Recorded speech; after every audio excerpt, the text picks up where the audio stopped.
Science city অডিটোরিয়ামে RSS এর শতবর্ষ পূর্তি অনুষ্ঠানে এই মুহূর্তে বক্তব্য রাখছেন মোহন ভাগবত। সরাসরি শুনবো। स्थिति के प्रतिक्रिया में नहीं शुरू हुआ और न ही संघ किसी के विरोध को मन में लेकर खड़ा हुआ। यह संघ हिंदू समाज के संगठन, उन्नति और संरक्षण के लिए चला है।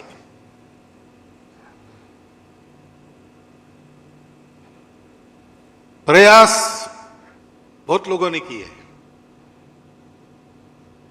1857 में ब्रिटिशों के खिलाफ अपना एक संघर्ष हुआ, देशव्यापी संघर्ष हुआ, परंतु हम लोग उसमें हार गए तो विचार मंथन शुरू हुआ अपने तत्कालीन नेताओं में कि अपने ही देश में इतने सारे हम लोग हैं, हमारे राजा है, हमारी सेनाएं हैं, एक से एक कुशल योद्धा हमारे पास थे। ये सब होने के बाद भी मुट्ठी भर अंग्रेज बाहर से आए और उन्होंने हमारे देश को जीता और हमको परास्त किया। ये क्यों हुआ? तो मंथन में से एक उत्तर मिला, उसकी एक धारा बन गई कि भाई अभी हार गए तो क्या हुआ, फिर से यही सशस्त्र प्रतिकार करना चाहिए और अंग्रेजों को शस्त्राचार के द्वारा भगा देना चाहिए।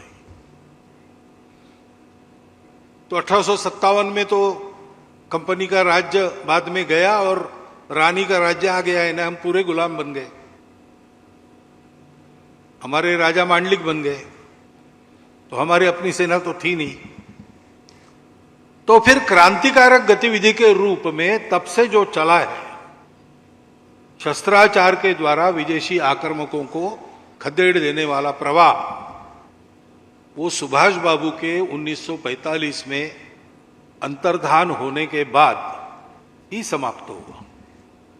47 में हम स्वतंत्र हुए, फिर उसकी आवश्यकता नहीं रही। स्वातंत्र्य वीर सावरकर जैसे लोगों ने 60 के दशक में अभिनव भारत नामक उनकी जो क्रांतिकारी संस्था थी, उसका बाकायदा समापन किया।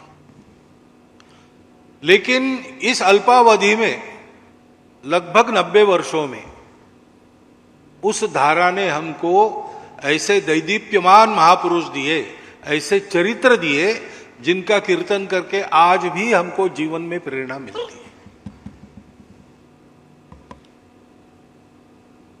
दूसरा एक विचार रहा कि भाई लड़े तो हम उस समय, लेकिन सेना लड़ी, राजा लड़े, समाज तो अपने घर में बैठा था।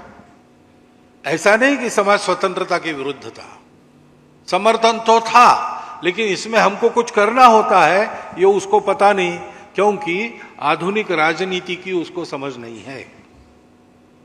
और इसलिए राजनीतिक जागृति भारतीय जनता की आवश्यक है। और इसलिए इंडियन नेशनल कांग्रेस को माध्यम बनाकर अपने तत्कालीन नेताओं ने उसको राजनीतिक जागृति का और स्वतंत्रता के संघर्ष का एक हथियार बना दिया।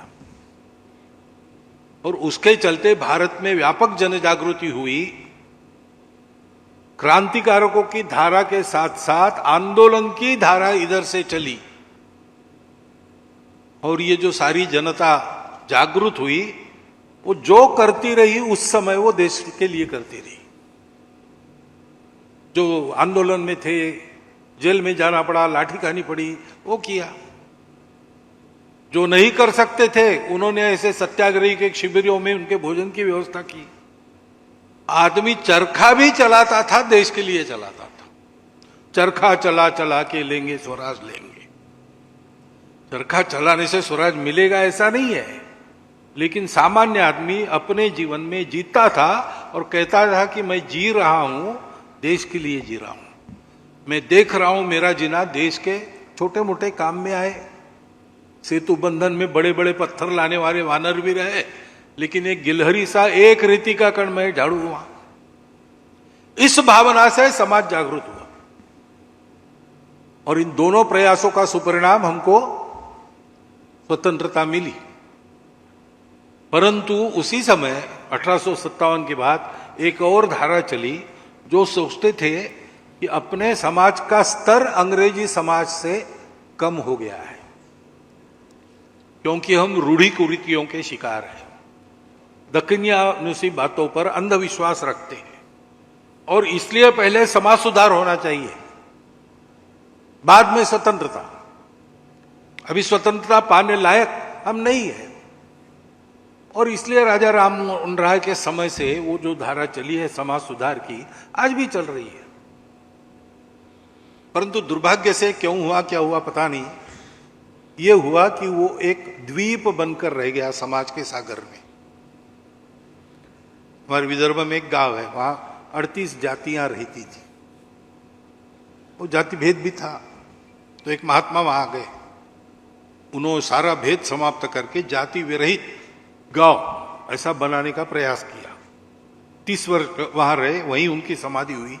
बड़ी श्रद्धा उनके बारे में है, मंदिर के सामने उनकी समाधि, उसकी भी पूजा प्रतिवर्ष होती है, मेला लगता है, ये सब है।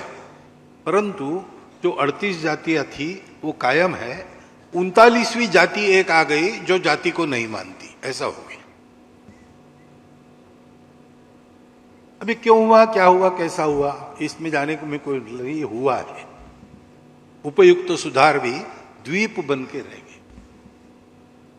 और एक विचार था उसी समय चला कि हमें ये सारी गिरावट क्यों है, जागृति क्यों नहीं, समाज में सुधार क्यों नहीं, तो हम अपने आप को भूल गए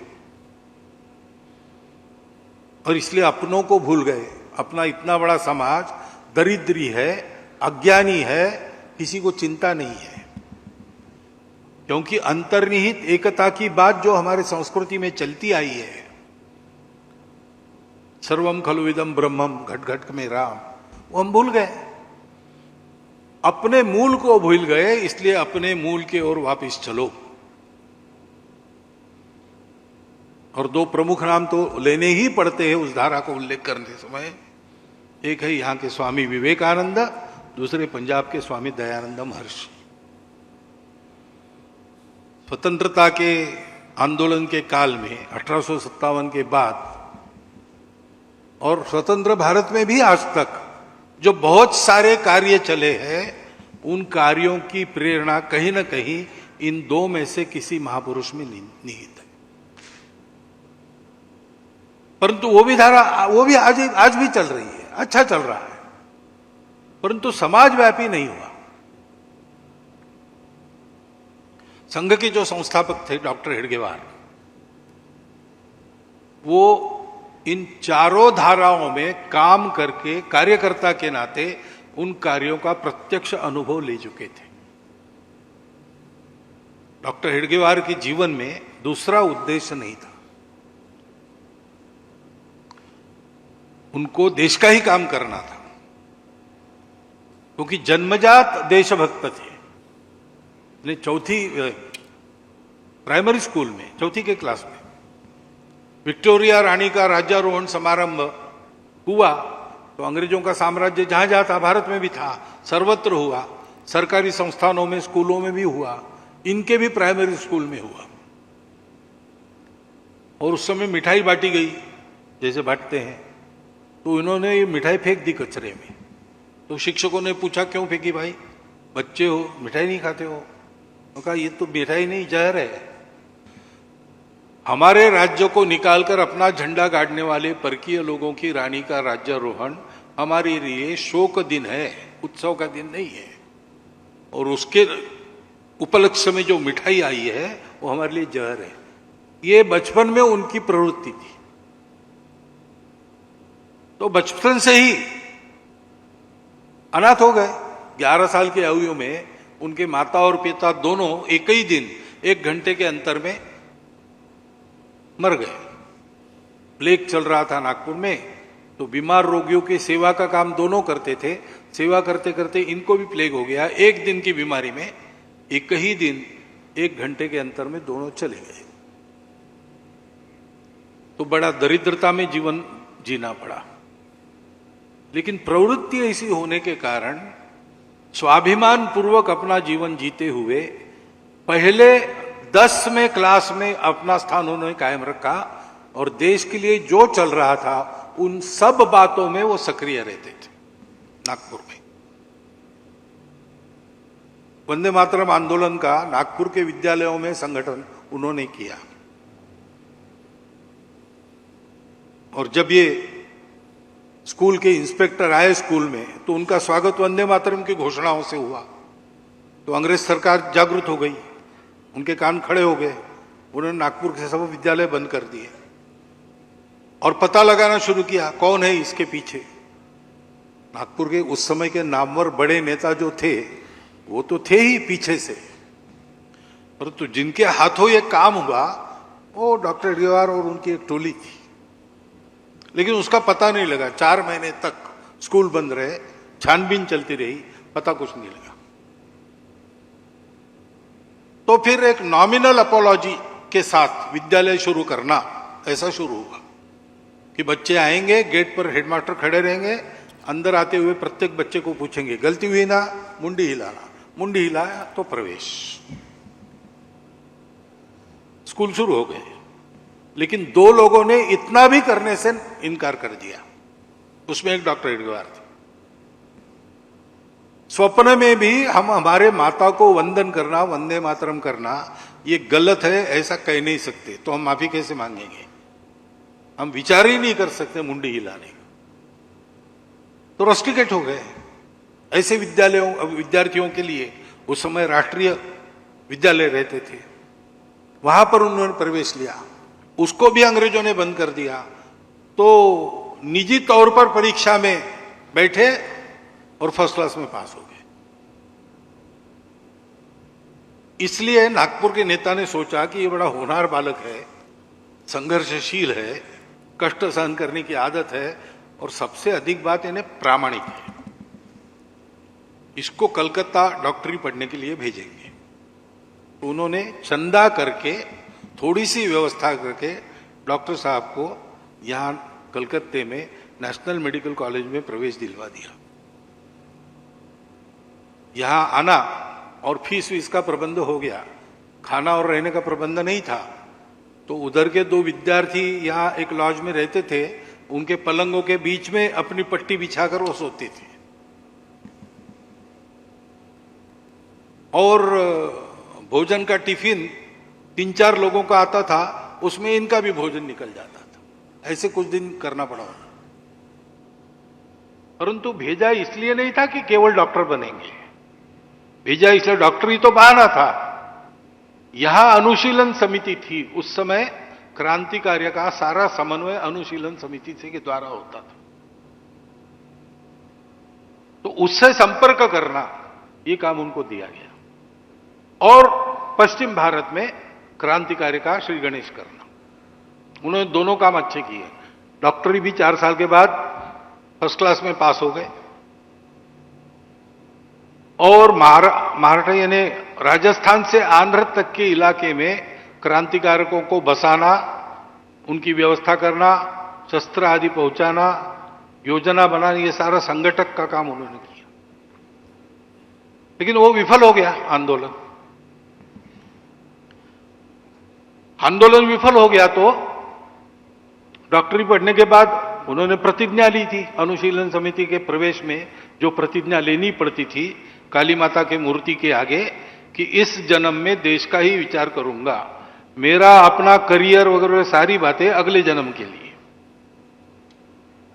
तो उनको एक नौकरी चलकर आई थी बर्मा में, 3000 रुपया महीना उस समय की। लेकिन उन्होंने प्रिंसिपल को कह दिया कि मुझे पैसा कमाना नहीं है, मैं देश का काम करने वाला हूं। नागपुर में आए तो चाचा जी ने विवाह के बारे में पूछा, उन्होंने कह दिया कि ये मेरा विचार नहीं है, मैं देश के लिए ही काम करूंगा, कठिन पथ है, कुछ भी कष्ट सहन कर पड़ सकते, मैं करूंगा और किसी को मेरे साथ लेकर ये नहीं करूंगा, इसलिए अविवाहित रहना है। प्रैक्टिस नहीं की, अविवाहित रहे।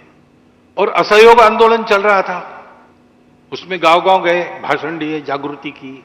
तो उन पर राजद्रोह का अभियोग चला, सेडिशन। उसमें आंदोलन में बहुत लोगों पर अभियोग चलते थे, लेकिन तय यह था कि सजा भुगतना, बस डिफेंस नहीं देना कोर्ट में। लेकिन इन्होंने कहा कि मैं डिफेंस देता हूं क्योंकि और एक भाषण मेरा होगा। और उस समय जनता और पत्रकार भी रहते थे कोर्ट में, तो मुझे प्रचार का और एक मौका मिलेगा। तो उनका भाषण जो डिफेंस का था, उन्होंने शुरू यहां से किया कि न्यायाधीश साहब मुझे ये बताओ कि किस कानून के तहत अंग्रेज लोग यहां आकर भारत पर राज्य कर रहे हैं। स्वतंत्रता तो प्रत्येक मनुष्य का जन्मसिद्ध अधिकार है, ये सारी दुनिया मानती है। तो कोई कानून है क्या अंग्रेज हम पर राज कर रहे हैं? नहीं है। और इसलिए अंग्रेजों का राज्य इल्लीगल है, आपका कोर्ट इल्लीगल है, आप भी इल्लीगल जज हो। मैं आपके अधिकार को मानता ही नहीं। एबीपी आनंद एगिए थाके एगिए राखे।